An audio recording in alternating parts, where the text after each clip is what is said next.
Hello, everyone. Daniel here from the Next Picture Podcast. I am very excited. I'm so excited that I didn't even hit the countdown button. I just hit the go live, and then I was like, Luckily, I had already loaded up the classic Max Fleischer cartoon intro for Superman, which Those, was those classic Mike Fleshman cartoons. yeah, Mike Fleischman. That was their porn name. Yeah. Great way to kick it off. Bringing up corn right at the top of the show. The ad revenue loves that. Now, if you haven't figured it out by the thumbnail or the intro or just the fact that I changed the poster behind me, Nice, uh, nice. today we are going to be talking about the brand new Superman 2025, directed by James Gunn. We will be going into full spoilers. So if you haven't seen the movie, come back. That's all I can tell you. Because go watch it. Go watch it now, and then when this is done, you should be about maybe 10 minutes away from finishing the film. Now, is it true if I go see this movie that I will come out of it a woke trans lesbian that's left-handed? Yes, I'm living proof of that. It fundamentally changed me, all for the better. I watched it 3 times, so I think it just kind of brought me back and forth, like all the way around. I just switched you back over. Yeah, so much. So well, let's start with that. Let's talk a little bit about our theatrical experiences. I guess did I put that as one of my points? Whatever. So I did watch this movie 3 times, and I wouldn't go too deep into the details. The first time I watched it at the fan screening on Tuesday, I had never seen so much Superman merchandise. Disney. And then was the fan screening like Dolby? Did it have anything special with it? It wasn't like an IMAX or anything. It was on IMAX. It was at the Cinemark okay. IMAX, so the big IMAX on Web Chapel. If you're local to the Dallas area, so it was there. It was full house. We didn't even really get trailers. It was I think maybe we got like one thing from like Warner Brothers Studios, and then we had this intro by James Gunn and the cast, like the main cast. And then the movie started, and yeah, and it was really cool. And then on Was Thursday, it Eddie in cosplay? I didn't see anyone cosplaying. I saw a few theaters that had people say that. First of all, silence is golden, Josh.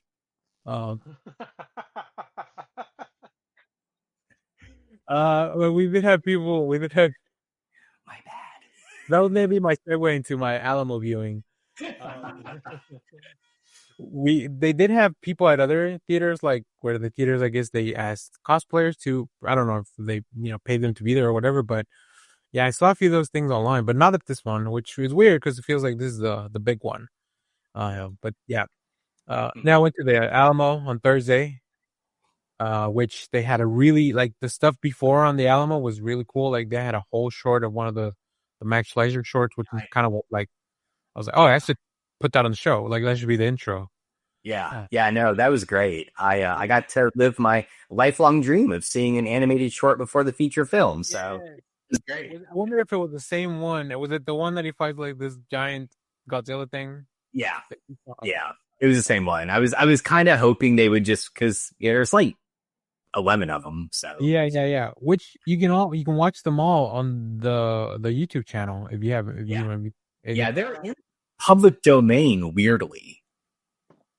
uh Alan in the chat, good Saturday. Let us know your thoughts on Superman if you've seen it. If you're not, we're gonna get into spoilers, so just FYI. But yeah, and they had other things. The Alamo always does this really nice presentation. And then the last time I saw it was in Dolby at Grapevine.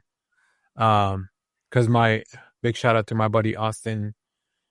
He kept arguing with me that Dolby was the way to watch it, and I was like, no, but James Gunn said IMAX should be the way you watch it. I think IMAX was the better way to watch this film, but I'm not like a big technical person on that. But I did end up watching it in all three different formats, I guess. So, But you haven't seen it in 4D yet, have you? Right. so my buddy Austin went to the D box, which is I think where the seats rumble. Oh, yeah. With I don't know if he took all his kids or just some of his kids. I don't know how. I don't know all the traveling patterns of the Estrada family, uh, but yeah, he told me that his kids really liked it. So, but that's fine. I'm not for that. Like my back, I don't know that I can take it. Yeah. Did you see the ultra super peaky swear secret screening where the screen is actually on the ceiling, so you have to look up the whole time? Look up. Oh yeah, that's a good trick by James Gunn. Like they used Yeah. for that. Yeah. Your neck really fucking hurts afterwards, though. Yeah, the problem is the seats don't recline. Is those old In theater, literally just have to lock up. Yeah. They actually come forward a little bit. It's really awkward. because you look up. But that was my experience. So Jeff, when did you go watch Superman? I saw it the Thursday, that Thursday before it opened, or the Thursday whenever they started. Yeah. I don't know what to say, because as an old person, movies just open on Fridays. Then they started doing midnight screenings. Then they started creeping that up to like 8 o'clock screenings. And now they just show them on Thursday. But the film doesn't actually open until Friday. So I don't understand what they call it anymore. But I took the day off on Thursday and just went and saw a middle of the day screening because I didn't want to deal with a bunch of people at the Alamo. So I got to see all the Alamo stuff beforehand as well. I would love to go and see it again at like an IMAX or a much bigger, because I love the Alamo tiny screens though, you know? Yeah. Also, I don't like, it's my complaint. Every time I talk about the Alamo, I'm going to bring it up. I wish you could get popcorn beforehand. I don't like if all I want is a popcorn and a drink, just let me go to concession stands and get it, because it bugs me that like the movie's starting and I still don't have my stuff with me. I'm waiting for somebody to deliver it. So, Yeah. an enjoyable experience all around. Very nice, very nice. Josh, when did you guys end up going as planned? Yes. Yeah. We went, but it was Sunday morning. And I thought it was kind of odd because to me it was still opening weekend. We went to a noon showing. I like to do earlier, you know. And it was not very full. Like I was kind of surprised. It may have just been the time. It may have just been the day, you know. I don't know, but it was also at Alamo. I loved the pre-show. I loved getting a Max Fleischer cartoon. And yeah, it was. I mean, it was great. Cool. Well, we'll definitely talk about that. Speaking of the box office, as of right now, this movie has grossed. It had 125 million domestic opening, which I think we talked about last week. That was the projection. Yeah. I think it was between 115 and 120, so I think it'll exceeded expectations. And as of right now, this Saturday, what is it, 19? So like a week removed, and there wasn't really a big opening thing this week. I think I still know what you did last summer or whatever. I don't know what the movie's called, the reboot of the remake, whatever. Oh, I double. The thing is, it's called I Know What You Did Last Summer again, right? I triple dog dare you to tell me what you did last summer. Yeah. So I think that was the only big thing opening as far as studio movies. Eddington is opening in a few places, but I feel like that's a very niche A24 film that I do want to watch. I think, yeah, Hazel showed Jen and I the trailer. She's like, we all got to go see this. I was like, dang, okay. It looks good. Yeah. But it has 177 million domestic and 95 million international for a total of 272 million worldwide, which is interesting because I was looking at some previous Superman films. They don't perform as well outside of the US, which is interesting. But then it kind of also makes sense because Superman also, like, for the longest time, feels like a very American thing, right? Yeah. Yeah. So he's Chief Justice and those way. And way. And Alan Moore, giving you free. before we get into our main points, for a few minutes extra, did you guys come up thinking of a specific comic or storyline outside of All Star Superman? Because, and I can go first and then let you guys think a little bit about it. This really, and luckily I already had it in the collection around, like, it really gave me like Birthright vibes of like kind of retelling the origin without retelling the origin, and it's maybe a little bit more updated and contemporary. I don't know. I really want to go back and now reread this now that I've seen the movie a few times. But did you guys think of any comics in specific, like even just moments throughout the film? I would say, and this goes to a later point I was going to make as well, because I was scanning the credits when they credit all the creators, I and got it. there were three. I know, I saw that there were three that jumped out at me because I actually was not thinking of a particular Superman story. I was thinking of Justice League International, because the very human way that everyone plays being a superhero comes across like they do in that comic, right? Yeah. Where they're average people trying. It's an office comedy, but they also happen to have superpowers, and so that's what I was thinking of the most, honestly. And I think we'll get to it, but I think with like one blink and you miss it moment at the end, we're definitely going to get a DeMatteis, Giffen, Maguire style superhero story. Yeah. That'd be crazy if that's the Justice League they go with. Man, They have See, James Gunn sing. Yeah. yeah. So anyway, All right, Jeff, did you think of any specific comics while you were? I got nothing was super specific. I did get a little bit of Birthright vibes, mostly because David Cornsweat's Clark Kent kind of looks like the way little Francis you drew Clark Kent. Yeah. Kind of a scruffy hair and the stuff like like it's a interesting way to kind of differentiate your Clark Kent from your Superman. But yeah. Nothing super specific stood out. Like there were a bunch of things where I was just like, oh, I hope we see like the Terrifics come out of this at some point. Oh yeah. yeah. All right. Well, let's get into our main discussion then.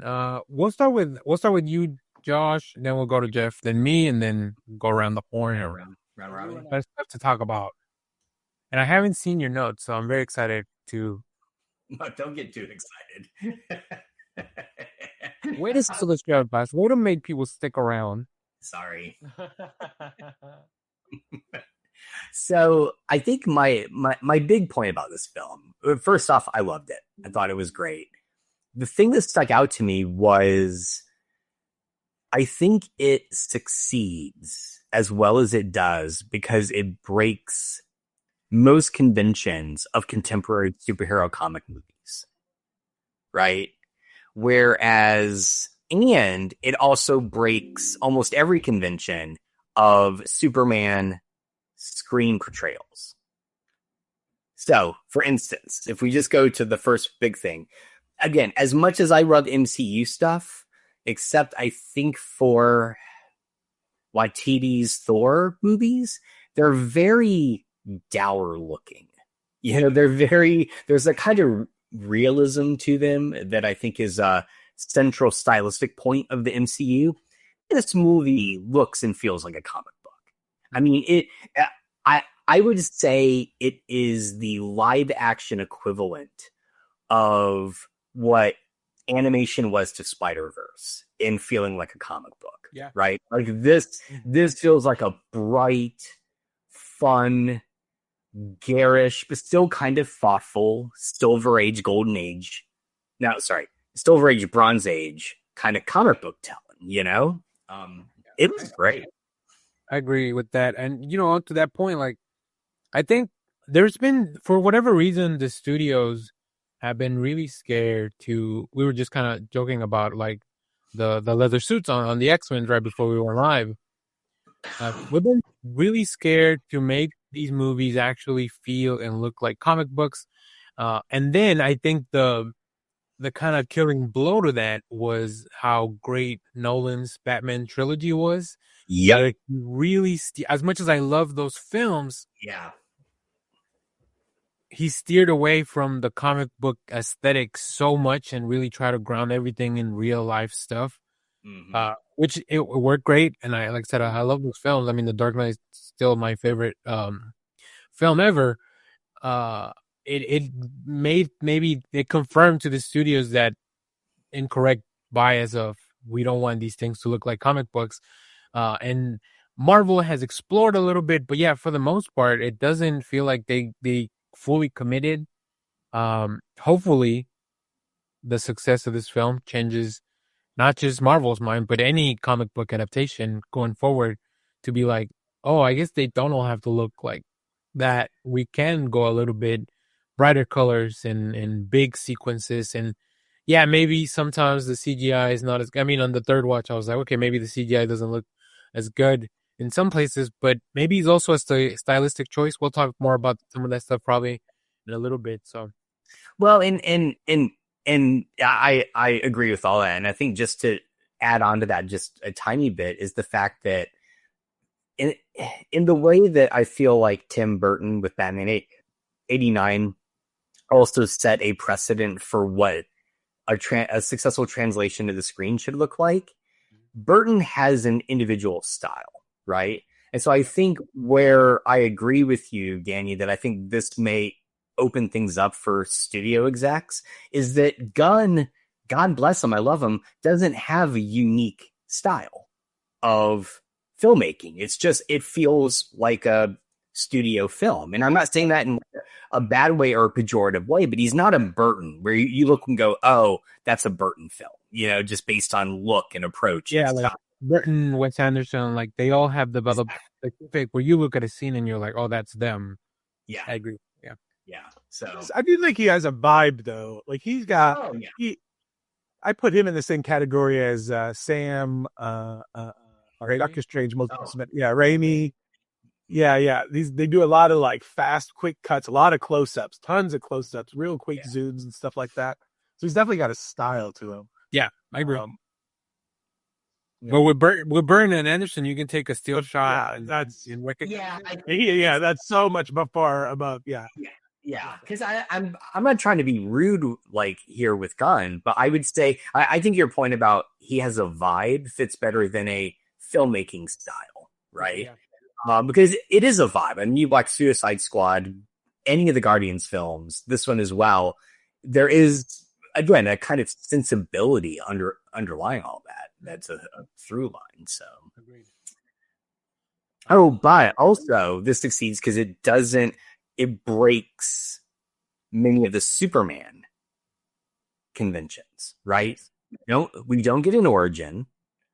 I'm sure we'll talk about it in a bit, but I think his link to his birth parents was a brilliant, brilliant conceit. Jonathan Lives, which hashtag Jonathan Lives is now my new online campaign. Yeah, exactly. It just, and the fact that Superman by himself doesn't save the day. It takes both aspects of his life, Superman and journalist Clark Kent, and in that regard, better journalists, to really make everything come together. So, yeah. Nice. All right. Jeff, do you want to lead us on to your first point? Yeah, I just coming out of the movie and then seeing everybody's reaction to it, I think that this could be this generation's like I do think that this could be the kickoff point to a new golden age of superhero movies, maybe. Because this feels like coming out of this movie, it felt for me the same way I felt when I watched Tim Burton's 89 Bat. Like it felt like this was an important movie to the comic book genre of movies, and it will be very important going forward. Not just because it's setting up the DC universe, but all the business stuff aside, like all that you can just throw away because that's just going to take care of itself no matter what. But in the same way, like Christopher Reeve is people like my generation Superman, and it's impossible to get people to move off of that. Like I think David Cornsweet will be like a bunch of kids that are growing up watching this movie. He's going to be their Superman for the rest of their book. And this movie is going to be that important. Like it's going to be like people like Danny's age, like The Dark Knight is their superhero movie. I think this Superman movie is going to be kids that are like 8 to maybe 15 or 16. It's going to be their movie. This is their superhero movie. Yeah. Because it is, Josh is right. It is so different than, it's not so different. It just does the things that we've been wanting out of a superhero movie. You know, the colors are great. Marvel has that big Civil War fight scene in the middle of the day in an airport, and it's like cloudy outside, I guess, or something, because it's all just grayed out, you know. And as Marvel moved forward with their stuff, a lot of their costumes got grayer and grittier, and I think that kind of paralleled the way the universe was working. Kind of makes sense, but it was nice to see a big, colorful kaiju monster, giant red orange flames, blue Superman suit, red trunks, you know, and Guy Gardner's haircut. the big Green Lantern, not dark green, you know. So it was it just feels, and the fact that they're, you know, if he's an actual superhero, they don't really get into, it's a very black and white movie that plays with the grays. So like a lot of superhero movies now are like everything's gray, you don't know what's, and so this kind of gets into that. And he's like, no, there's good. Like you want to help the people, and that's all that matters. I just got to make sure people aren't dying. And so it simplifies all that, and then and it's colorful, and it's like, it's just like, be a good person is what it's trying to tell you. What superheroes should be trying to tell you. So I think it's something that people have been craving in their superhero movies. I think it's colorful, and I think it's going to be a generational Superman. I agree. And you know, as I was leaving the theater on Tuesday, I called once again to bring up Boston. I should have just had him on the episode. But he's actually busy. It's David's one of his son's birthday, which I can't go to. Sorry, David. I'm journalism. You know. Yeah. Happy birthday, David. He told me that when there's the scene where Crypto comes in and just knocks the crap out of Ultraman, like, you know, David popped, like he cheered, and I thought about that, and then I thought about like, wow, this movie is maybe not his first Superman movie, but I feel like it's the one that he's gonna remember, like Jeff was saying, and I started thinking, and I don't feel like I have that movie until we get to Batman Returns, which is when I feel like that's why I love that movie as much as I enjoy the first one. I was too young. I mean, I missed Superman 78. I wasn't alive yet. I eventually watched it, right? Yeah. But Batman Returns was the first film that I remember watching, like, and I'm like, oh, cool, it's Batman and the Penguin, and I love that scene where the Penguin is just on top of the fake Batmobile, like making men. You know, like that one is kind of burned into my memory, right? So I don't really have a Superman movie like that. So that, you know, it's really interesting that this is going to be a lot of people's like, oh, this is my Superman movie that I'm going to grow up with, and you know, hopefully we'd see David Cornsweet be Superman for a long time. And he's talked about it in interviews, like he's ready for this to be this role, you know, for however long it needs to be. So yeah, that's really interesting, Jeff, that you bring that up, because I love Christopher Reeves, and it still always gets me. There's an emotional component every time we see him. Yeah, we just rewatched Superman 1978. So that always comes up, but it's still, I feel like this is not the same connection sometimes. Well, and there as well is where, because I totally agree, but I feel like this, okay, so all my ideas are overlapping each other. Anyway, one of the things I think Gunn did really well in this, whereas being able in just a few seconds to just give you a sense of exactly what the character is going to be like. And, you know, I'm kind of shocked how, I kept complaining in all the trailers that they kept reusing the scene of him falling into the ice and, being hurt, and then Crypto appears. The brilliance of that is, of course, it's the opening scene. So as soon as it happened, I'm like, oh, I had no fucking clue what's going to happen from here. Like, this was a scene I thought was going to go like in the middle of the movie, and it like opens with it, right? Yeah. But my point for bringing that up is from that moment until you get the moment where he gets the Razor's son to heal, right? The minute he stands up and then he starts bantering with Crypto, in those few seconds, I realized, oh, this is a totally different Superman. Like, this actor is portraying it differently. I was an immediate fan. And that's because I feel like what often happened in the past, this goes back to Brendan Routh, is they simply tried to replicate Reeves's approach, which is fine, but that's Reeves, right? And I think what makes Corn Sweat's portrayal so great is he does it differently, right? He's a very different persona. You're like, and that's it's a very modern take. It's an exactly modern take. Yeah. I love that line of like, Crypto, what the heck, dude? Like, when was the last time? I'd never even read dialogue like that on a Superman story. And that's correct. It feels different. So, and that's, I think, the very first thing he says, other than like, Crypto home, yeah. And that also applies. Sorry. He does acknowledge the 12 super robot, the new one, and then she goes like, "Oh, can you acknowledge me or something?" Yeah, that's right. Right, I forgot about that.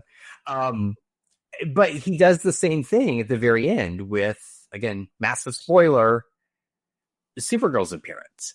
Yeah. She's on screen for 12 seconds, and I left going, no, I'm 100% immediate fan. I cannot wait to see this movie. So, yeah, that was great.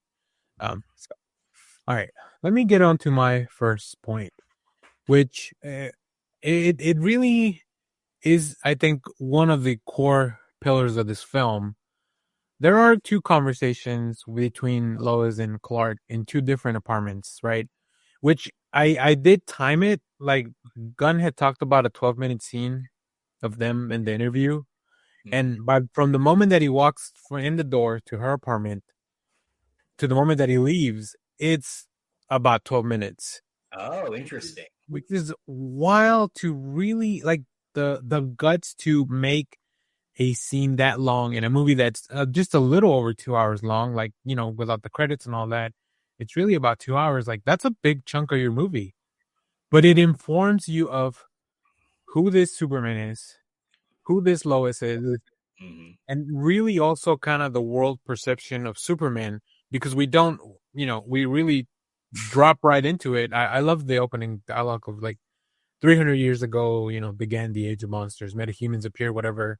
All the way leading to 3 minutes, like, him and the first fight. That was really cool. But I love the idea that this Superman, he's only been doing this for 3 years. He thinks he's savvy. He thinks he thinks he knows. But Lois shows him that on many levels, there are still people that can do things better than him, including being a journalist. Yeah. She was asking the hard questions. Granted, they're dating. She knows he's Superman. So maybe she has a little bit of an inside track, but she does say, like, I would have asked you these questions regardless of whether I knew the answers or not. Yeah. Because, which I love. Yeah, we'll talk more about Rachel Brosnahan in a minute. I'm sure one of you guys has that as your stuff, but yeah, their chemistry is great. And then all the little payoffs of the conversation, right? They bring up the social media stuff, and then that gets paid off later with the monkeys in the computers, which is commentary for a lot, James Gunn losing his job for Guardians of the Galaxy, and then they ended up going crazy about every little thing with these superhero movies. So yeah, I love that. And then kind of to bookend that, the other apartment, which I don't know why Clark has such a way nicer apartment than Lois. He's got that sweet Holmes' money. I have no idea. I feel like she would make more money, or she should, being that she's probably been doing the journalism for a long, long time. But I guess he does keep getting these headlines, these front page articles. I don't know if that pays you more or not. I guess He was getting free hot dogs for a while from that guy, yeah. or whatever. Close fulfillment. That's right. That's right. Yeah. But yeah, but that other conversation, which brings like it gives me one of my favorite scene, my favorite few lines of like like Lois tells him like first of all the fact that she brings him cocoa and he's like, oh, this is good Yeah. with all the stuff that's going on outside the window, right? That's the thing I love because again, that was another what felt like a big set piece Yeah. in all the promo stuff. Or like, oh god, is that Brainiac or is that? No, it's just they got it. They'll take care of it, and you see it getting So great. Oh, so good. It also helps that scene also helps inform the world where you're like, it's just a Tuesday where a dimensional imp or whatever he says it is just attacking Gotham, but he doesn't have to be there because again, you already know there's other these superheroes out there in the world. Yeah. So he's like, they got it. I don't need to be there. It builds the world out too because that's where we see Peacemaker on the TV as he's walking into the apartment. But yeah, then maybe we have a Mr. Mixaplick or whatever. If it's a fifth dimensional imp, but then Lois tells him like you see everything, like you think everything's good, and then he's like, well, maybe that's the punk rock, which they had talked about the punk rock earlier in the other scene. So I love that. Yeah. And on my second watch, this is one of the moments where I teared up because he's like, I'm gonna turn myself in because maybe that way I can find crypto. And Lois goes like, he's just a dog. He's like, yeah, and not a very good one, but he's alone. Yeah. And that one, and like that line just got me. But I really understood Clark and who he was as a person, right? This really feels more like the Superman is Clark, like using all his abilities to help people. So I'll say that part reminded me of is it Up in the Air? The Tom King where he goes sky? to space, Yeah, up in the sky. Yeah. Or he goes to rescue the girl. Yes. I do also I felt like all those scenes were important because I think what ultimately it comes down to is Clark and Lois are both journalists. Mm-hmm. Clark fundamentally is a bad journalist. And the reason why is kind of as she says, right? He sees the good in everyone. She immediately thinks of the bad in everyone, right? But I love the fact that her reporting and Jimmy and oh god, don't even get me started about Eve Tessmacher being a fucking badass again. Just referencing my take on 1978. Their efforts are as critical to defeating Lex, if not more so, really, than Superman just going to LexCorp, and doing what he did. So, yeah, I have mixed feelings on the Eve Tessmacher love. Can I just interject? Because I love her. I love that. I love the twist that she is doing. Yeah, you kind of assume she's just this vapid whatever. But she knows that she's been taking pictures of stuff in secret, like as she's been taking the selfies. And so she knows that she can use it at some point against him. So I'm like, awesome. But you did allow Lex Luthor to get this far into his life without like the trap. You have the trap set, but he's also doing a really you see how many people are in those cages? I'm like, what are you going to act, girl? Like, I think Eve is not as she's probably a better person than Lex, but she's still that was more of her insurance. That's what I'm thinking. I'm like, people are giving her way too much credit as a good person. As long as she was on the good side, she was still on board with everything because whatever, going for the ride. But because she knew about the other ex-girlfriend in the cage or whatever, like that was kind of her insurance, right? Also, maybe Jimmy broke her heart. that is. Can we talk about the real tragedy of this film? Is for the next thing because I think that kind of goes along with your point. Okay, Wow. right. But go for it. Oh, me? Oh, okay, yeah. You talked about the name one. That's point. The real tragedy is the look on Jimmy's face at the end of the movie. She's like, "We're together now, right?" Wow, someone's heart is going to get broken. And I took it as me, Jimmy. What one weekend with Eve Tessmacher is not going to kill you? Like she Exactly. I mean, they dated before, so this isn't like. Yeah. But So I think his face kind of was like, okay, sure, yeah, this we could try this. It felt off like I didn't. I'll just see it again. You've seen it 3 times. it definitely started with like, oh crap, what did I get myself into? But then I feel, and he's so good. Yeah. I would watch the heck out of a Jimmy's Superman's pal Jimmy Olsen movie. I mean, again, going into this, I knew the cast was already stellar. I did not expect the best live action portrayal of Jimmy Olsen. Like, that was not in my bingo card at all. Carlos isn't wrong. Yeah. Sometimes it is. Even with reason it is. Listen, when you live in a world where you can get squashed by a kaiju on a Tuesday, on any given Tuesday, sometimes you just gotta live life to its fullest. You never know when an interdimensional rift is going to open in the middle of the city and then take everyone out. Yeah. But Also, you might be able to write off the whole weekend with that's right. If you get some good articles and pictures out of it. yeah, that. I mean, yeah.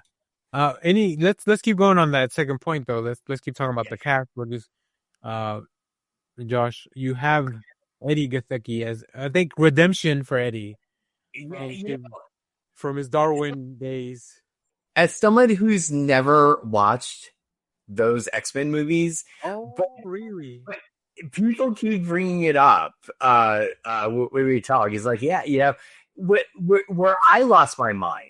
So first off, I just want to say this cast is solid. There is not a bad person in this cast. Yeah. Somehow him as Mr. Terrific just rises above everyone else. There he was, again, kudos to James Gunn for being like, we're not just going to copy the Marvel, approach, right? Yes, there are in-credit scenes. No, they are not important. But I would argue, sit through the entire credits just to get the best Mr. Terrific scene. It's so good. He's also, I think that scene informed Superman as well. Yeah, because he had his reaction, Mr. Terrific's reaction to Superman, and then Superman's reaction to Mr. Terrific at the end, where he's like has this realization about himself. I'm just like, oh, perfect. Yeah, it was great. It was great. I will say the casting director for this film, which I don't normally look up, is John Papsidera. The other movie that he's recently cast, was with the Stacked as this, with like everyone just firing on all cylinders. Oppenheimer from 2023. Oh, interesting. Okay. But there were a lot of TV, like the Ryan Murphy stuff, Yellowstone in 1883 and all that. But like, I saw Oppenheimer here, and I was like, and then also Karate Kid's Legend. Like, I think the main kid. I just watched that. The main kid is fantastic. Is he casting anything else? Like Peacemaker or anything? Like, is he casting any other DC stuff? I don't see anything else, but I do see Den of Thieves, Pantera, which Twisters, which maybe that David Cornswet got that gig. Saturday Night, he also cast. So like a lot of movies that. Wow, that makes sense then. Okay, yeah, because that whole cast was fantastic. Yeah. On to Mr. Terrific though. One of my little notes on the honorable mention was that on my first time watching it, I had to go to the restroom around an hour in. And I knew that when Lois and Mr. Terrific are heading to the compound, I knew that scene was about to happen. So I went to the restroom, and by the time I got there, they were about to open the portal. So the two things I missed was, first of all, I missed Lex Luthor killing that man. Oh, yeah. That's a tough scene. Pretty big. And even missing that, I still really enjoy the film. Because I knew that there was a shot in the trailer of him, holding up the gun with, spinning the gun or whatever. Yeah. That was a really somber moment for the film, which really makes you understand why Metamorpho changed his mind about everything, right? Yeah. Like when he starts crying, which Anthony Carrigan. Oh, so good. Great performance. But the other great thing I missed was the full-on Mr. Terrific fight on the beach. What? Oh my Oh, god, that sequence is incredible. it was such a fun surprise on my second watch where I didn't watch this and I did the rest of it. What is it? 5 Years Time by Noah and the Whale starts playing, which I had never heard, but it's now on my playlist on Apple Music. It starts playing and it's just like very reminiscent of Yondu and the in his battle scene with Son with the arrow. But I feel like this one is more dynamic because it's kind of from the point of view of Lois almost. Like it almost feels like you're inside the bubble with Lois, right? And Sinister Terrific is also like he's still hitting people and going out and just punching them in the face, even though the spheres are doing a lot of stuff. I really like that. Now we have the girl that worked in. Oh, Carlos was asking about Cat Grant. Cat Grant. And thank you, Jeff. Entertainment lifestyle Daily Planet. And I think Just wanted to answer Carlos's question. I feel like sometimes what's the name of Steve? Is that the other reporter? Steve Lombard Sports. The guy from SNL, who I never liked on SNL and thought he was hilarious here. Beck Bennett, yeah. I think he's always not Beck. Steve has always had a thing for Cat, and that's kind of a fun thing in the comics. So, yeah, and I think that first shows up in the Burn run, right? Like post crisis. I think so. Isn't that Pat Grant and that guy are first? Yeah. Any other cast highlights as we get on Josh's second?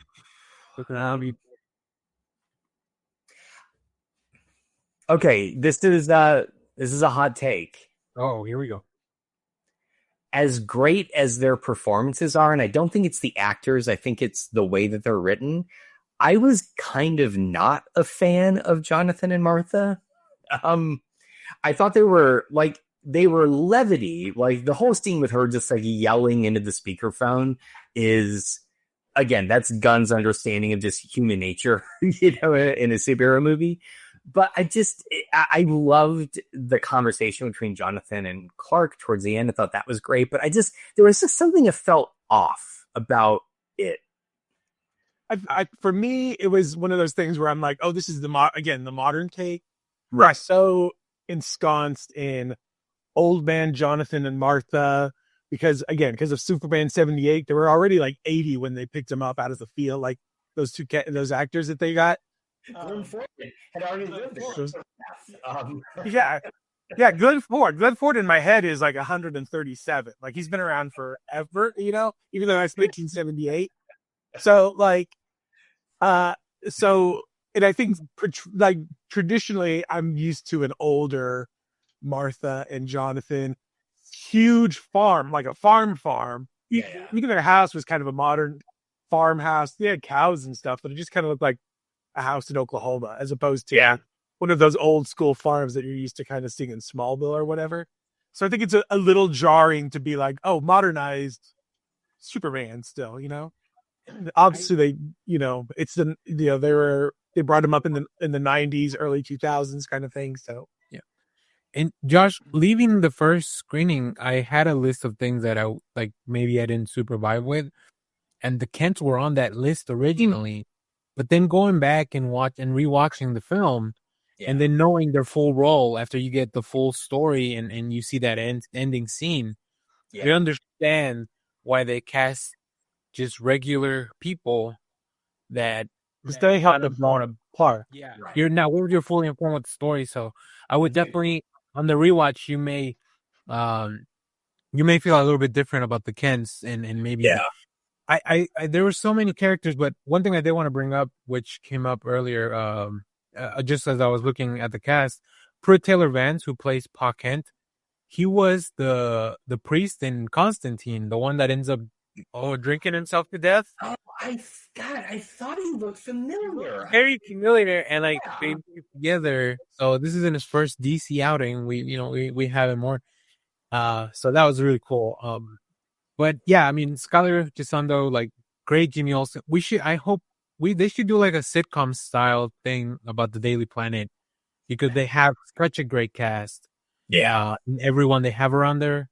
We didn't get a lot of Wendell Pierce other than like him being just like the chief, right? Which I feel I wasted, but also feels true to the comics that sometimes these characters are just in the panels behind the characters that we're following. but I mean, I wonder if there's more stuff on the cutting room floor with this. there has to be. Because they kind of they had their little moment in the movie. It was very Scooby Dooey, like they get the gang together and do this thing, but it's like such a small part where I'm like, oh, they barely did anything. Like they kind of did stuff, but it just seems so superfluous, Yeah. to the degree a little bit. Where I'm like, I feel like there's some cut stuff there where that could have worked. One little thing that I love was the scene when Clark first walks in and he just got the front page again and he sees Jimmy for the first time and they do like that just little goofball thing like when you see a friend at work and Little like, glance. yeah he would do little things like that. That was really fun. I was not a big fan of the dictator guy, the Varobian guy. It felt like this is I know this is a comic book movie, but that guy's from a completely different comic book. Different. I did also fully expect, the first scene where we get a lot of him in real life. He's given the press conference and then he walks away. When we went into that room alone, I'm like, all right, he's gonna pull off the mask and be Lex or something, right? Like I was fully waiting, but no, he's when just when he goes into the room with the reveal of the portals right the before. portal. Yeah. Hey, I think this is a good time to talk about Nicholas Holt. Mm. And he just delivers.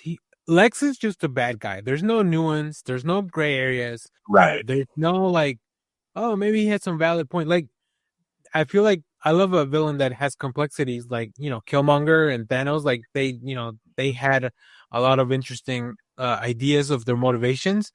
Lex is just being a petty bitch. And he admits it, right? He's jealous of Superman, and he just I love that idea of like, maybe some people are just evil for no reason, like I mean, he's the personification of the horrible side of the internet, yeah, right?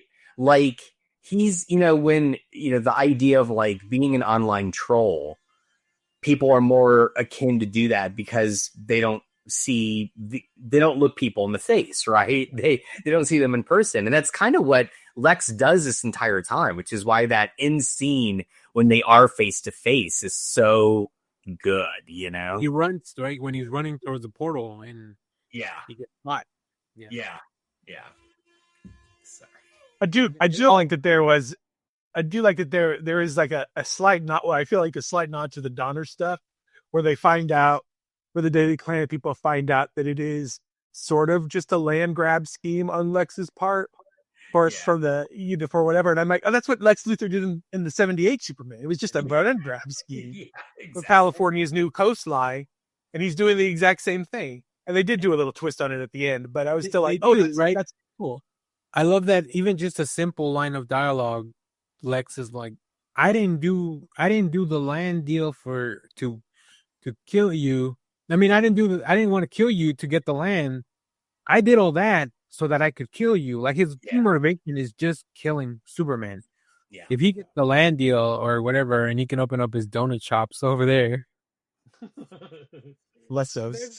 There's so many goofy moments intertwined in the film, and they just deliver everything like they really mean it, right? And Lex is shot in such a fun way too. Like the first time we see him, the sun's right behind them. Superman just came back to Metropolis, and then he finally comes out of the light, which is an interesting way to frame your villain. And then my other favorite shot is when he finally accomplishes kind of what he's doing, and the camera zooms in from under him.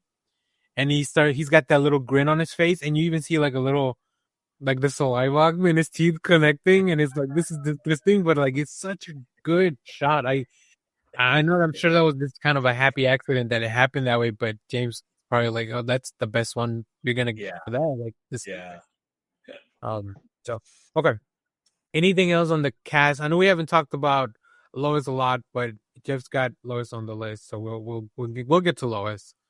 I do. I just as a quick note, I do like that. Of course, while Eve Tessmacher is very critical. We do have an Otis, which I quite liked. So Yes. that was good. His full name is Otis Berg.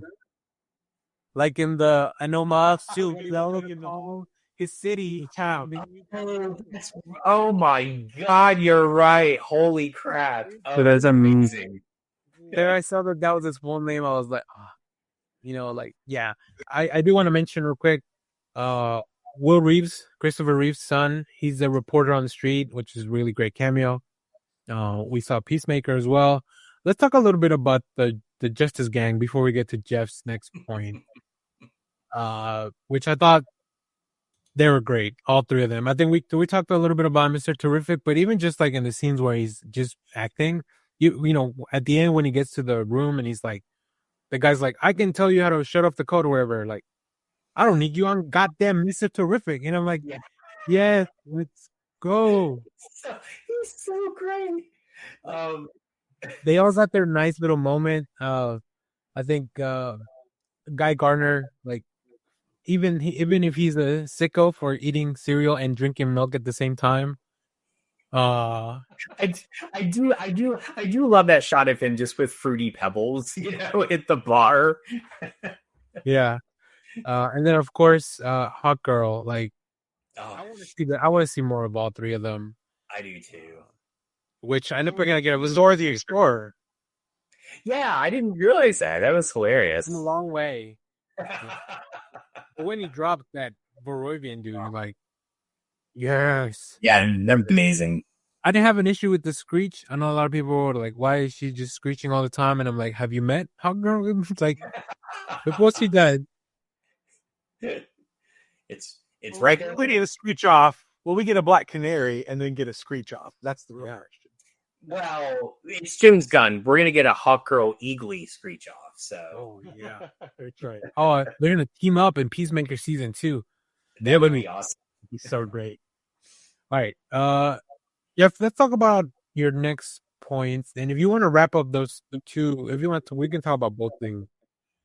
Yeah, so I was going to talk about, I did love that Rachel Brosnahan's Lois Lane.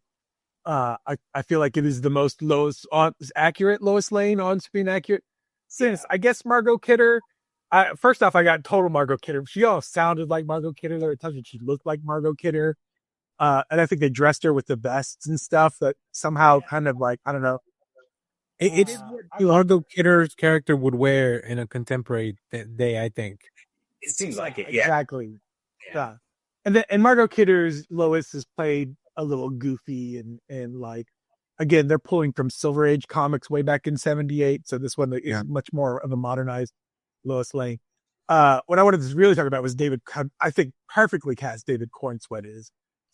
Watching the movie and seeing him in interviews and stuff, I'm like, oh, he is kind of Superman. Like this Superman, first off, the characterization of this Superman is so good in its modernization, where he feels like a kid that was raised middle class, middle America. Like they have the big punk rock conversation.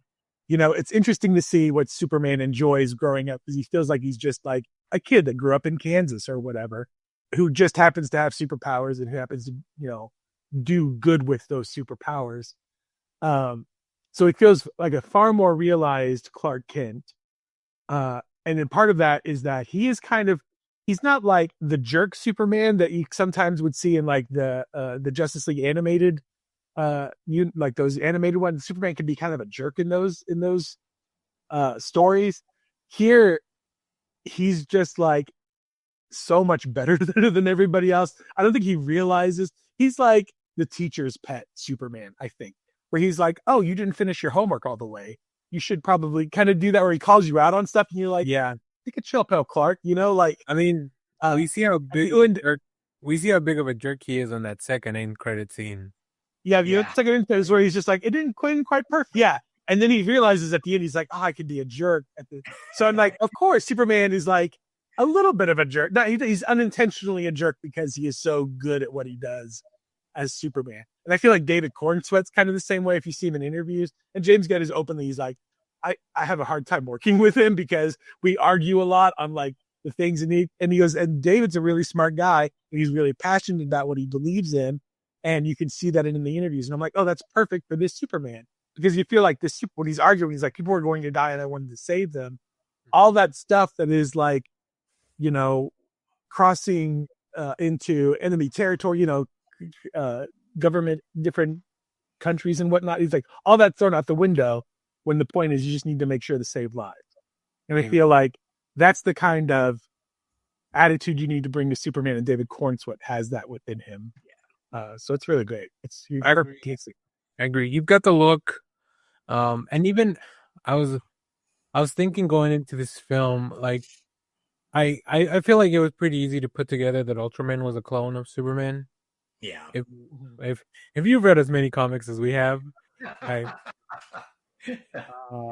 and we're all like, he's going to come back as a Bizarro guy, right? At some point. Well, I think so. Yeah, right. Because of all this, there's a reason that the Proton River or whatever is made up of all those little square things. Oh, yeah, interesting. I didn't even consider that. But I thought, and just this is a quick tangent. First of all, I was like, what if they reveal and it's Henry Cavill? And I was like, oh, that would have been cool. That would have been cool. But then again, David Cornsweet and Henry Cavill, they have they both look very similar because there's a reason they both got cast as Superman. Yeah. So I was thinking in the fight with Ultraman, a lot of those sequences are CGI, and I was like, are they using like an old Henry Cavill model that they just kind of made look like Cornsweet? Because in some parts with the long hair and the scowl, like he really looked like Cavill. Yeah. I don't know if that's the case, but I could see them having like already renders of Henry Cavill with, maybe long hair. Maybe they're trying stuff out. And I was like, it'd be pretty easy to just kind of reuse that because it's probably all part of Warner Brothers, like stuff that they have on their systems or whatever. So I don't know if that's the case or whatever, but yeah, I still enjoyed the twist. Whatever ends up happening with Ultraman, I like it, right? I like the idea that he's not as perfect. Like Superman's strength and powers are only a very small part of what makes him Superman. Mm-hmm. See that? He saves a dog. He saves like 2 dogs, a squirrel, and then like 3 different people, individual people. Well, and he even tried to save the big kaiju. Like that's what I really enjoyed about the movie. Yeah. Like, we could have flown him out where, and again, before we live the latter half of the movie. Yeah, we're not have to kill this thing, And I love that scene because there could have been every time he saved somebody, you have that thought of, oh, this is a commentary on Snyder, right? Until you get the kaiju fight. The thing I love about the kaiju fight is it's a much more subtle commentary because it's the Justice Gang who are just willy-nilly causing stuff to like break and endanger people, and Clark keeps flying around saving people. It's like, come on, guys, be aware of your surroundings. And so I thought that was good, that it's less about what does Superman choose to do versus a kind of corporate mindset of superheroics, and then his human individualist approach. So, and man, he has the most conversations, like even though they're tiny, his most interactions with Mr. Terrific. And Mr. Terrific is the first one to flip, where he's like, they don't want to get involved at all toward with the movie, the Justice Gang. And then he's the first one to flip to be like, well, let's go check it out just in case. Yeah. I think Terrific owed Superman one after putting nanites in his blood without him knowing or consenting to it. So True. I love Isabel Merced's look when she hears that. She's like he worries about it for like a second and then dismisses it immediately because she can't be Ballard anymore.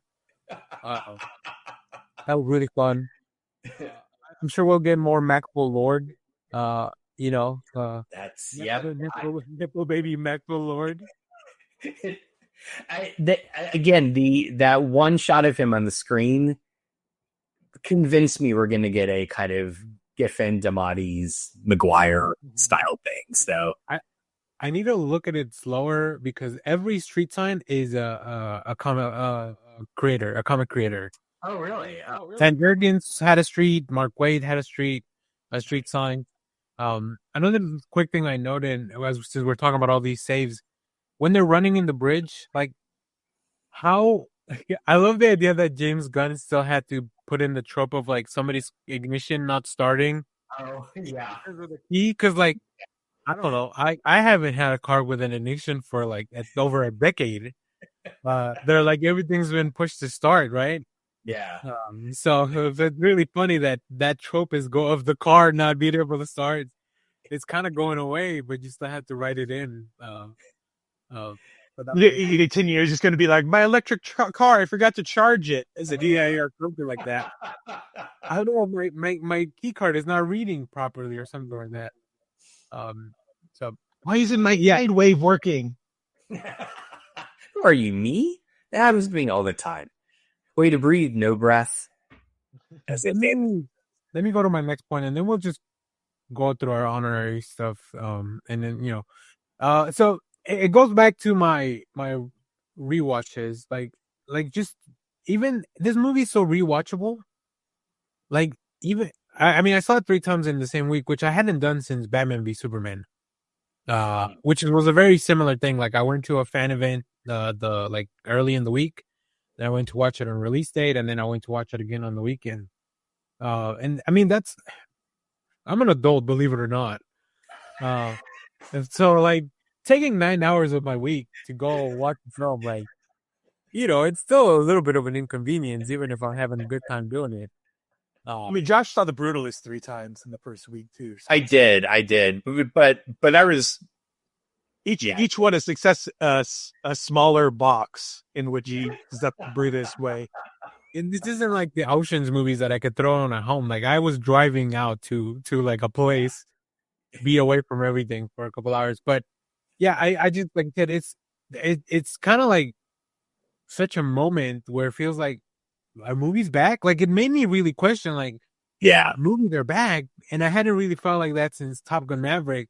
But that was like because we were coming back from a pandemic that like where it literally changed the way that we watch films and films are made. But this just feels like I think we're just like people are just glad to be going back to the theater to watch something fun. Mm-hmm. On my second screening at the Alamo, like at the end when Punk Rocker comes on, there was a few kids in this screening that just rushed to the front and started dancing with Superman. I was like, this is amazing. Like, that's awesome. Yeah. It happened. I don't know what those kids were doing at the Alamo because it was a later screening, but I don't know how they got in. But maybe because it's a PG movie, they're not as strict. I did want to ask you, Josh, did you go watch this with just Hazel or? Yeah, just Hazel. She loved it. She actually, I was very excited because driving back, I was bringing up the whole Justice League International thing, and so she asked the other day if I had a copy. She wants to read it now. So what a proud Papa moment, huh? I know. It's so good. Wants to get into. Oh, I can't wait till she reads the punch in the face. I know. It's so good. You should start her off with that and then jump her straight to when Wonder Woman breaks Maxwell Lord's neck. The 80-page crisis event thing, yeah. Miss Lord. Yeah, so it's just really the theatrical experience is what really, it's a big takeaway for me for this film, which makes me very excited for Fantastic Four as well. Like, I feel like that's a movie that I want to at least watch twice, and if I can. And you don't watch it 4 times, one for each member. One per and sort of like Superman, Fantastic Four looks and feels like it's going to be a comic book, right? I mean, yes, it's a period piece, but I think it's going to feel kind of like Superman as well. So I think it's interesting that these two movies are like coming out at the same time because they're both traditionally thought of as like the most boring of like from each company. Like most of them are like Superman is so boring because he's too powerful, he's too blah blah blah. And a lot of people think the same thing about the Fantastic Four. They don't read the Fantastic Four because it's like a family book, and it's. I used to think that way until the latest run by now, the one that we're reading right now. Yeah. Ryan North got a hold of it, so I do want to read that Mark Waid run. Real quick, it's on the list. It's on the list now, though. I also wanted to talk real quick about the engineer. First of all, the first the first time I feel like we hear a cuss word in Spanish, which was great, right? Oh, awesome. Yeah, when the fortress is going down, she just says shit in Spanish. Oh, okay. Oh, it's cool. But I like the character. I don't remember her from the comics. Like I don't think I've ever seen that character if it's a comic book character. I mean, I heard she's in the Authority. Is she an Authority character? Okay. She's an authority Okay, character. that makes sense. I mean, the thing in the movie is way different than what she's in the authority, and I don't know what her. I only know Image, the Wildstorm Authority version of her. I don't know if like once DC bought all that stuff and brought it over. I don't know her. She's been reshaped in any sort of way. I think She's the compact comic for the Authority came out maybe last week or the week before that. oh, well that explains it then. That Yeah, must be yeah, maybe. And I also have here because I have the cast list pulled up. Alan Tudyk is now credited not as Superman Robot 4, but as Gary. Gary. I saw that. Superman Robot 1 is Michael Rooker, and Palm Oh. Clementif is Superman Robot number 5. So a lot of voices. I think also Michael Rosenbaum was one of the Ravager things or whatever it's called. Yeah. Which I mean they go back a long way too, and of course I think he's also one of our best Lex Luthors. I totally agree. No, it's fun to see. It's fun to see James Gunn playing with his friends. Okay, That's why I was curious is that casting director, didn't he? Because James Gunn, he's one of those directors that brings a lot of the same people into his club. I'm wondering, like, I want these people, like, or whatever. So, Yeah. all right. Let's go through some of our just like whatever quick hits, honorable mentions, whatever you want to call it. No, sorry, quick hits is our news segment. Mentions, we'll call them. Oh, we do have let's see if we can figure out this plot hole. We have Nico Bellic in the comments. There's a big plot hole in Superman. Why couldn't Superman with his X-ray vision see Ultraman's face? He should have known that Ultraman was his clone. I think that I guess the way I'll explain that, and I don't know if this is, we'll have to ask James Gunn to confirm. So James, if you're watching, let us know. Lead mesh. I think Luthor is aware of the lead propensity to stop him from X-rays. And I feel like everything that Lex Luthor has is lined in lead, including the outfit for Ultraman. So that's what I'm thinking. I don't know that to be the real reason, but that's just kind of what I'm thinking. We have another question from Twitch. What were the collectors popcorn bucket and soda likes at your theater? Did they have Superman themed candy and Dippin' Dots?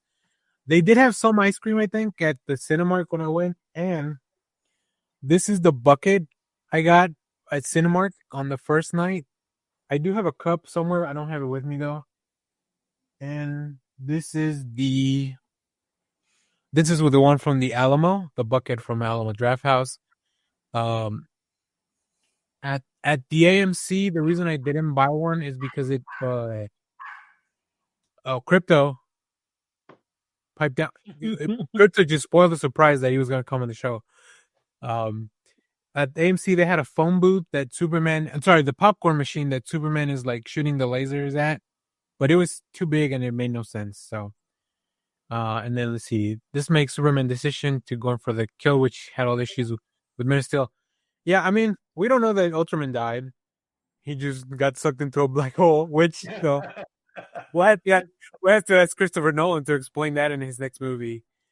Maybe like he did like figure it out. That fight was one of those things where I don't think he intentionally shoved him into the black hole. I need to go back. Yeah, there's a thing that he really into. So. He definitely tries to talk to Ultraman first because he's still like you're being controlled. You don't have to do this, and so he definitely tries to talk him down from fighting at first. So yeah, but I don't feel like that had enough understanding of anything outside of yeah. I feel like he's more robot than he wasn't he was a clone, but he feels like a mindless clone. Yeah, definitely not a lot of thinking too. So we're not gonna get into our clones people because that's a whole different show, I think. So all right. Anything else honorable stuff, Josh? Let's go to you, and then we'll just go around till we run out of stuff to talk about. Yeah, I think I've said almost all of mine, actually, in various parts. I just, yeah, it was a really great movie, and I feel like I'm going to think of something as you guys talk. So go ahead. Okay, Jeff, do you have any more? I like the I do like, 'cause we kind of touched on it earlier, but I do like the upbringing. I like the idea that Pa Kent is just this emotionally like always cry. Like it's so cool to see that Superman was raised by a man who is not afraid to show emotions. So I Yes. think that informs how Superman acts as an adult because he has this positive male like influence on him that is like, I just want you to be good, and he's not afraid to show his emotions and he's very loving with his son, which again informs Superman as to how he lives his life as an adult as well. And so that kind of, and showing that on screen, I think is important to the character and to the audience, like a lot of, I think a lot of what we need as a society is just these stories like this, where you're like, it's okay to be a good person. Like you don't have to be jerks, a jerk superhero or whatever. Like not everybody has to be walk these gray lines of like blah blah blah. Like it can be that simple. You can just choose to be good. Yeah, And it's good I to see did that. use as you're talking, Jeff. I remembered, and I have a question in the chat that I'll address in a second too. The other scene that got me on the third watch, that got me pretty emotional, was with the kids racing the flag, and then they scatter, but there's one kid that stays behind, and obviously, I knew that James Gunn wasn't gonna kill a child on screen. Yeah. But the fact that it is like the fact like that was pretty emotional. But then Green Lantern shows up Mhm. and he's like, you got an upgrade or whatever. And I was like, he even just changed. This guy's a jerk, and he changed his mind because they were all watching on the TV, right? Like I think Hawkgirl was coming out of the shower and Metamorphosis with um, the mom and then Joey, the little baby Joey. Uh, that was great. And they, even before that, like when they all start chanting Superman, like that he's just a rally for like hope, and they didn't know if he was gonna show up, which he didn't because he was trying to make sure the world went in hands too. But and then the Element Man, Metamorpho, I mean, I guess he becomes part of the Justice Gang at the end since he agrees with he's like, oh, that's a cool name. Yeah. He was like, I was very on board. Um, since we're talking about Guy, and I saw this as a kind of a theory that the reason that the Lantern show happens, we know that Guy Gardner's probably going to be in it, but Guy is such a different thing. It feels like he'd be out of place in a true detective style story. But oh, go ahead. Sorry. Well, the theory is that this Green Lantern is murdered, and that's what prompts the Green Lantern Corps to send those guys to solve the murder, and then but I would hate that because I really like this characterization of Guy Gardner. I see. I have an alternate theory. It's similar but the opposite, and that is because Guy Gardner is the Green Lantern on Earth in the Justice Gang. That's why we're getting a more grounded Lantern show, because what we're going to find out is he's now the Green Lantern. So not Kyle, Jesus, Hal and John. John. Thank you. That's our name, Needle, after this. Yeah, right. That's why they are kind of like doing a more like true detective 70s explore America kind of thing, because they don't have to be the Green Lanterns. Also, I'm wondering how, like, if it is like a true Green Lantern where there's guardians and stuff like that, like how would they feel about one of your Green Lanterns going to work for Maxwell Lord? Yeah. Like as a commercial entity on the planet, I'd feel like they'd be like, "Oh, you're not really a Green Lantern," kind of thing. Like you have the, You got to do what you got to do. You got to work with the locals. I don't know. I feel like they would have like it, and maybe that's why Hal and John are kind of separate off on their own little things. And they're like, Well, oh, good. or maybe it's the opposite in Maxwell Lord, like there is no support for Earth Green Lanterns from like Oa, and in fact and Guy Gardner just happens to get in with a billionaire And so that's why he has a cool suit and everything. But the other two are just like You- out on their oh, own, you know? Is it? It's of the cloth. It's of the cloth. Of the cloth.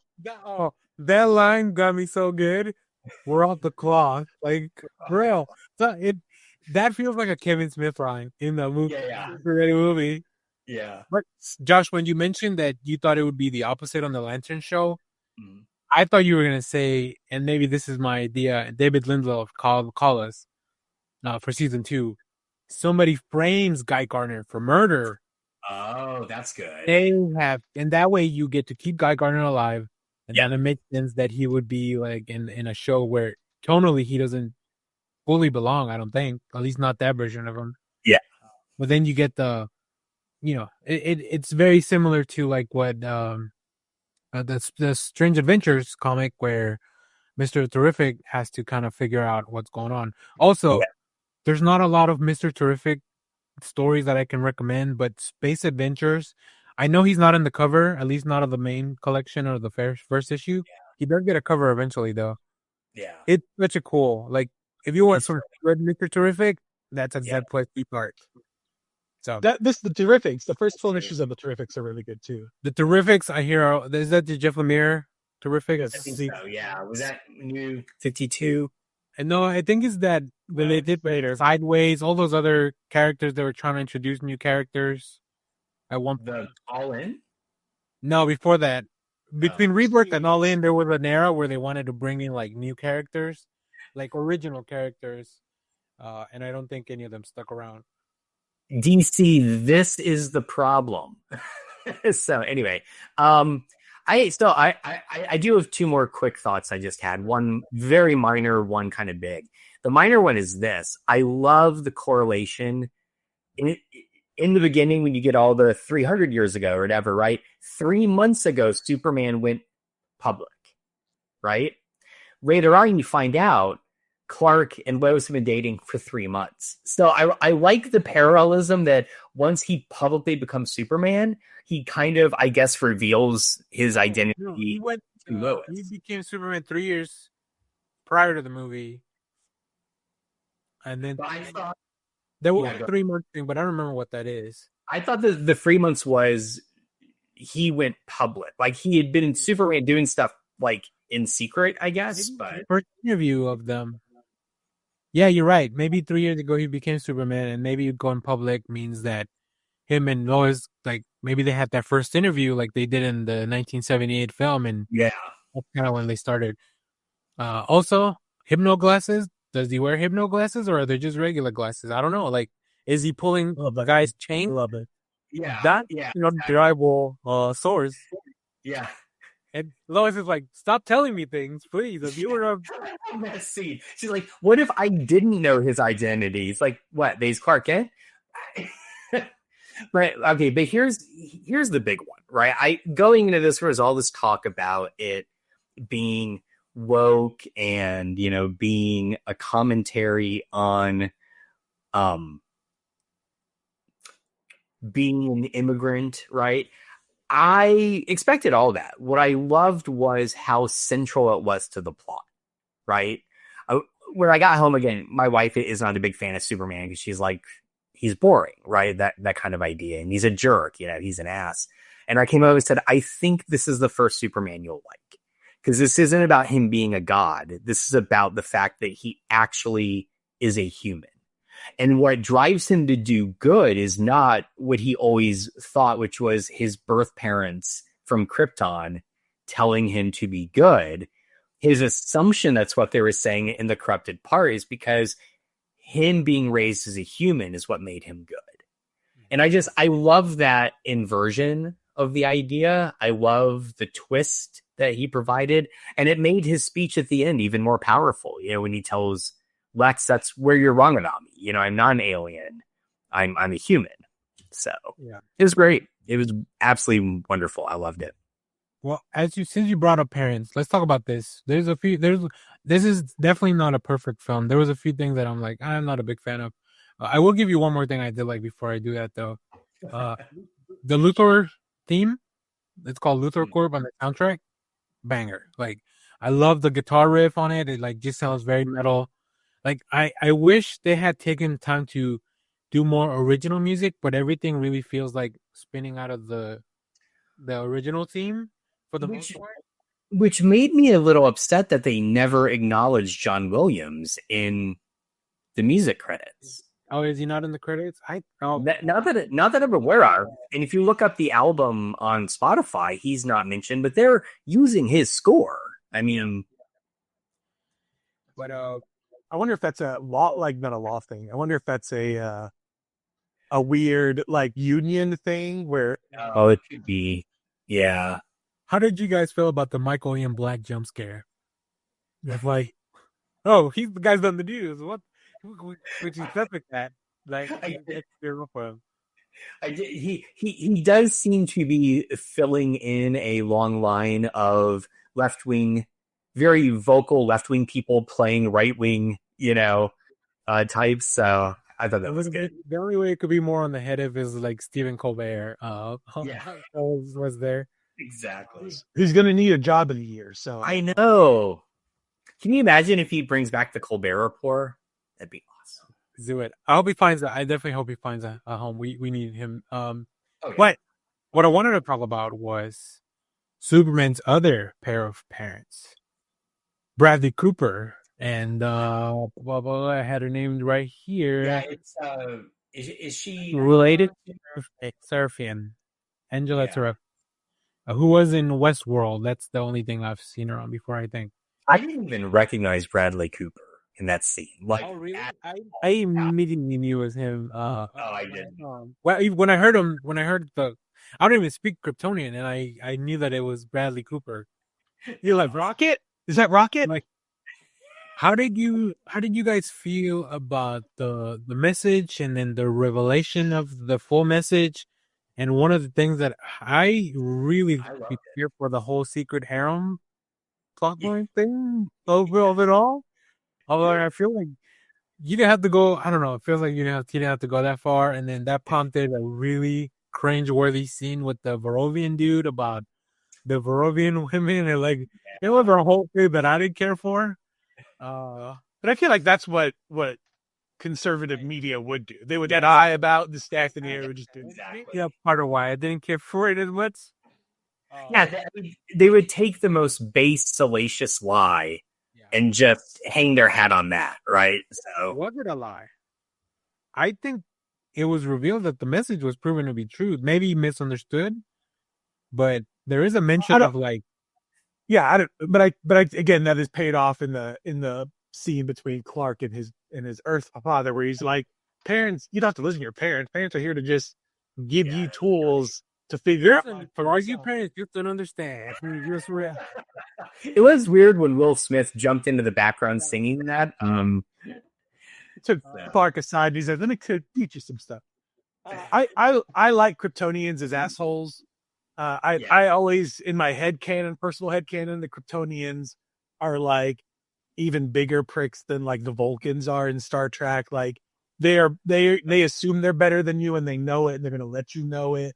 And like they're the Maxwell Jacob Freeman of the intergalactic. Yeah, exactly. Yeah, and so they're full on. We're better than everybody else. And that kind of hubris is exactly what led to their downfall. But any of that stuff and I also enjoy the in my head canon that they're more that even though initially Krypton, like Superman's the last son of Krypton, that there's actually like a bunch of Kryptonians actually out there floating around, in space, and they're all jerks except for Superman and maybe Supergirl a little bit.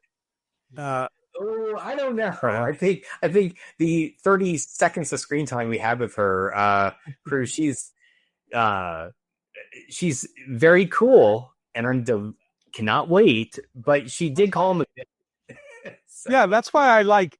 Ultimately, I think she's far more an interesting character, even though like DC tends to write her as like a young adult heroine.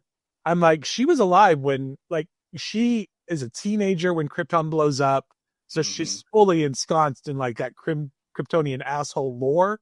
Yep. So, and then she lives through the most traumatic experience of all time. So, of course, she's going to want to get fucked up every night. Yeah, exactly. On the back end of this, especially when your cousin, who like you're supposed to kind of watch over is like now a full grown adult and is like the best human on the planet. And you just show up as like a super powerful, like, I just want to fucking live my life and I don't want to have to rescue people every 30 seconds. I just want to be.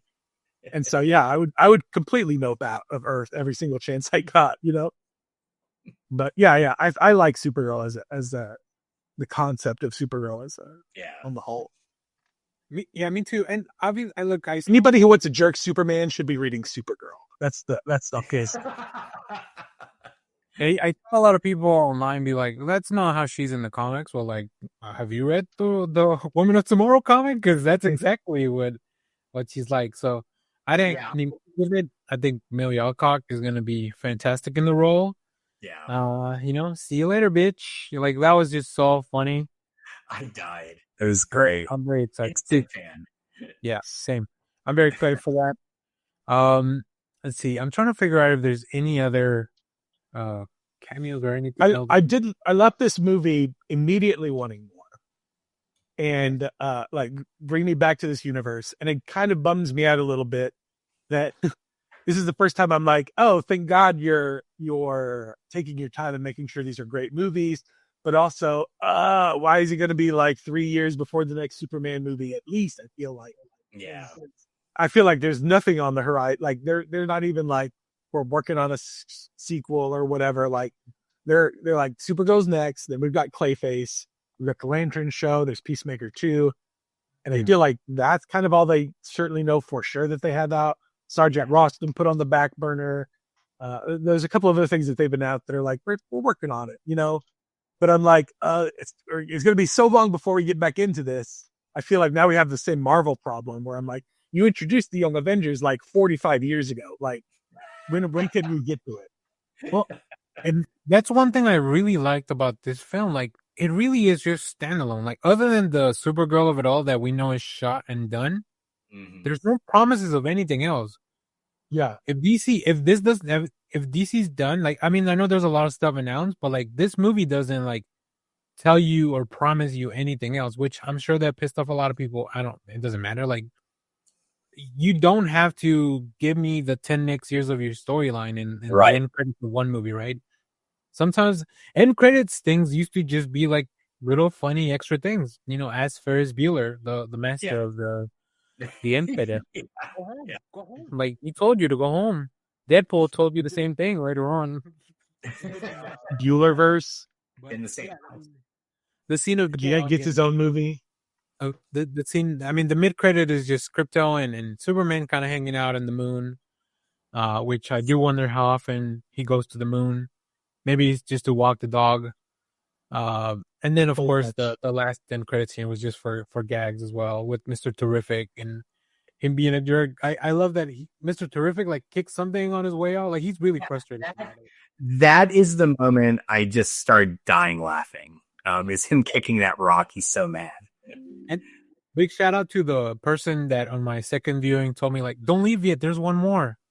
I really appreciate it. I had already seen it. That's why I left. I did tell them that. I was like, oh, thank you. I've seen the movie before.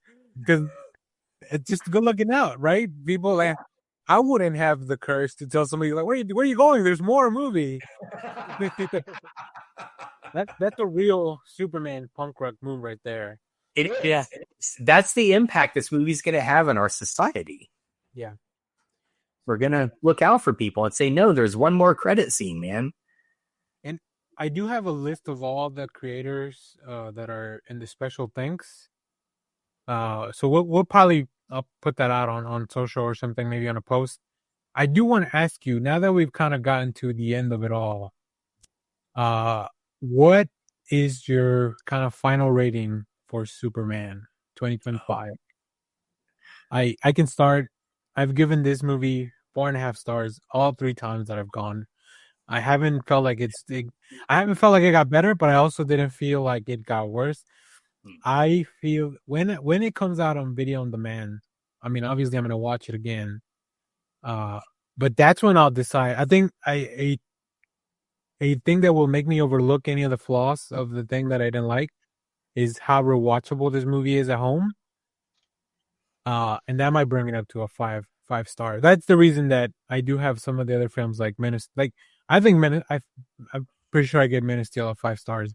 Obviously, that's a lot of me coming in with baggage from loving Zack Snyder as well. But like, Yeah. I also really enjoy rewatching that movie. So that's really what puts some of those movies over the top for me. So, do you guys have a rating on Letterboxd? I give it a 4.5. I give it a 4.5. So I was room for improvement. No. The only thing I wish this movie had, I wish Lex Luthor were a bit more like he's evil, but I wish he were a bit more diabolical. Like I wanted just one or two like Gene Hackman-esque one-liners where he's not just evil, but he's also like a little snide about it, you know? Mm-hmm. Yeah.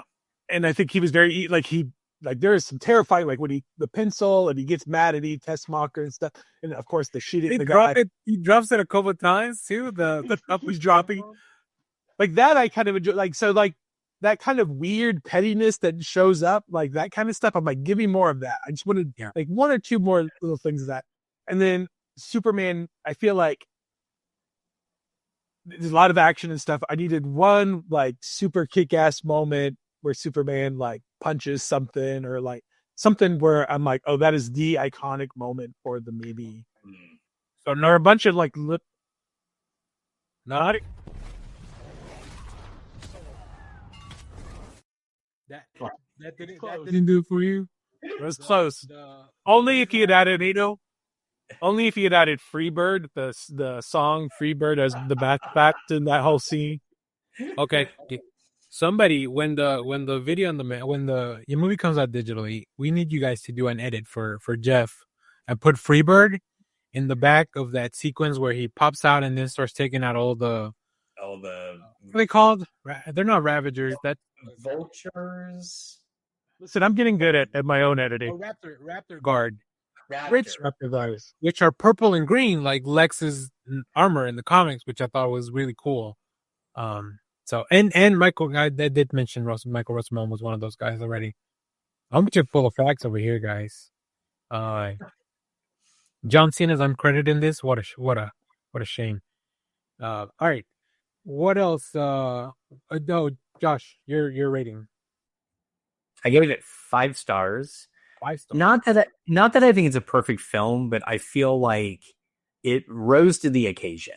Right? This was a big swing of them basically rebooting this character yet again and knocked it out of the park. So I gave it 5 stars. Do either of you guys, I don't have the spreadsheet pulled up. Do one of you guys have Superman? Do I have Superman? I think you have Superman. Do I have Superman? Good. All right, great. I know that, so. We need the worldwide. Oh, I guess it's just domestic, so for our thing, so it doesn't matter. Oh shit! I'm screwed.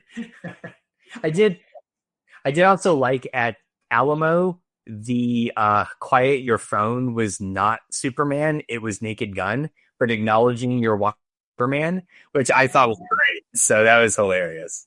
You know, I know this isn't Superman talk, but I'm looking forward to Naked Gun.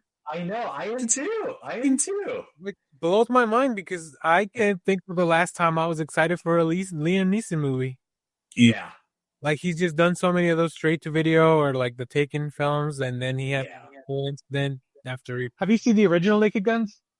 I have seen bits of it for sure, like just playing on the TV. I did just get the entire series, which is only 6 episodes of the original Police Squad that Naked Gun, the movies spun off of, and that's on my Plex. So I know enough to appreciate the joke where they're all kind of like praying or acknowledging their dads, and then you get to OJ, he's like, "Ooh." So just see the popcorn. I think we posted in the thing. The beat.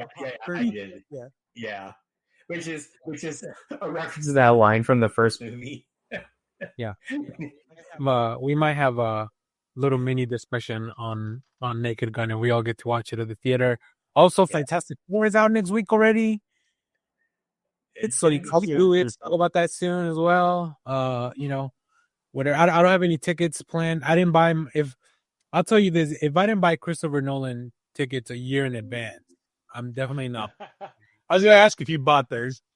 No, I don't even buy. I buy tickets the day I'm going to the theater. I think Maybe the day before at most. I've never pre-ordered tickets before, but I did for Superman and Fantastic Four. So Okay. Okay. As you can see behind me, I did get the Galactus bucket though. Yeah, Mamma Mia. And I got some more stuff. I'll show you guys in a later video. We have one more question here, which let me introduce here. You know, my favorite thing about the movie is like it feels like a movie. It feels like a real go to the theater film movie that you kind of the reason why you go to watch something on the big screen. Does Superman feel like a movie? Oh Twitter, on the Harry Styles scale. All right, great. We all give that a thumbs up. Thank you, Harry Styles, our movie correspondent. I am getting the signal here. Wrap it up. All right, Lex. Well, let's start wrapping it up. Any last Gonna shoot one of us if we don't do it. Yeah, right. yeah. Any recommendations for stories? I think we've talked about a few comics already. Is there anything that kind of jumped, like as we kind of got through this conversation? Anything else you think people should read? I'm looking around, and there's just so much good stuff. But I'm really enjoying the current Superman run. It's weird, it's funky. I got to read the issue coming out next week, and we get a really interesting surprise from the Crisis era. That's all I'll say for now. Interesting. I'm very excited. I love that. I love Mark Wolfman being in the credits as well. Alex Ross. Kingdom Come, it needs to be revisited, I think. Yeah, I agree. I've only read that once. We definitely need to go back to it. And there's some names I didn't even. Carrie Bates, I'm not familiar with. Otto Binder. I don't. Maybe some of these creators did some of the other characters. Otto Binder is Sawyer was interesting to see here because obviously he was a big part of the Snyderverse. So Otto Binder was the guy that used to write Shazam. Yeah. And then DC sued Shazam out of existence, so he moved over to do Superman. And so all throughout the 50s, Otto Binder is the one who's like, Superman has crypto now, and he gave Supergirl the cat. And all the weird 50s Superman stories all come from Otto Binder. The Alamo also had a thing where they talked about some weird Superman things that they want to see on screen, like in a jokey way. The explanation with the super horse wasn't the same. Horse. It's like that the super horse was a centaur that wanted to become full man, and instead he became full horse. Dated Supergirl for a bit. Yeah. It's weird because that was also like that's. Yeah. It's like if you start dating your pet, which I guess some people have done, just based on internet stories. I don't know. Go down a dark hole. Yeah, it's that's what he wants. If you want to date your pet, good luck with that. That's bullshit. All right. Well, I can't wait to keep using these Superman clips and get more. Not next week, but in the future. There's a new Marvel out that's supposed to be nuts. We should go see that. We should go see that, and we will try to go watch Fantastic Four. I think we're great. I think we're gonna wrap it up here. Let me pull up. We did have a lot of people in the comments, so let me give them Alan BS, maybe Leonard Kim, Carlos, my buddy Carlos, Nico Bellic almost gave next issue a shout out. GZDR for EV. I'm trying to figure out I don't know what that stands for. And then Luna Opinions message trying to give us more viewers on Twitch. Cheap viewers. So before we close out, once again, first of all, happy birthday to Maddie, who is my buddy Ivan's daughter, who's having a birthday party today, and I can't go to that. And then also happy birthday to David, who's my buddy Austin's kid, whose party I can attend tomorrow because I'm doing nerd stuff all over the time, all weekend. Sorry about that. But have a great day, kids. You are the future. Enjoy Superman. You have many great things to look forward to, I think, in this DCU. And we'll talk about it as long as the internet allows us to upload a stream. Any closing thoughts from you guys? No, just Great. Well, let's get out of here. Thank you for watching, everyone. In this week, we'll have a lot more stuff to talk about. I'm very excited. I don't know what we're doing next week. I think we're going to be talking about X-Men because of a big anniversary thing. We'll see. Stay tuned. Stay tuned in the channel. So we'll see you guys next time. Bye-bye. The most important thing in life will always be Bill Bebo. What are Sign and send or get the fuck out.